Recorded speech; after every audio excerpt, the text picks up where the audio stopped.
credit where credit is due. This is from Howard Mortman on the Twitter. During his victory speech, J.D. Vance specifically named 34 people for thanks gratitude, and Trump wasn't one of them.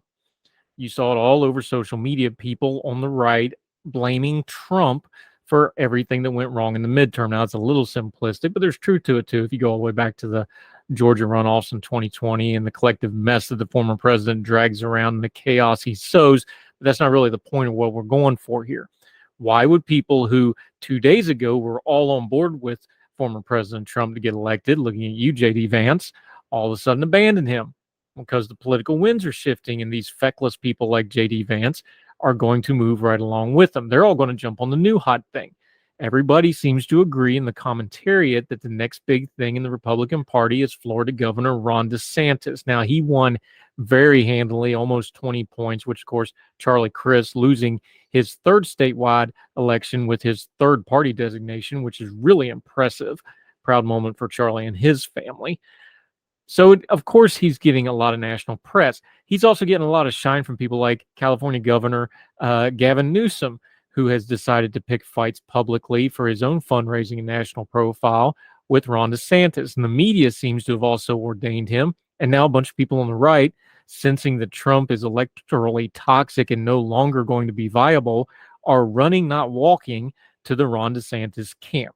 Now, here's where we need to talk to Governor DeSantis for a minute. I'm going to give you some unsolicited, mostly unbiased, mostly informed, in my humble but accurate opinion, something. Ron DeSantis right now, today, he's getting crowned a little too early, but of course he's got political prospects. He needs to treat a lot of these people a lot like the Powerball winner is going to have to treat friends and family.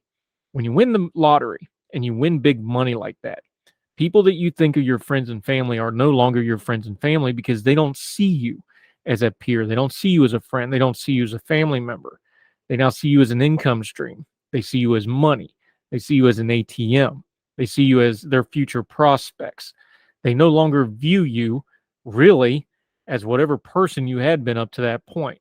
Being the next big thing for the Republican Party, especially when you're trying to fill the void that a personality like Donald Trump has been inhabiting for the better part of the last 6 or 7 years, is going to be a tall order. But everybody wants that. The establishment wants that. The money people want that. The political people want that.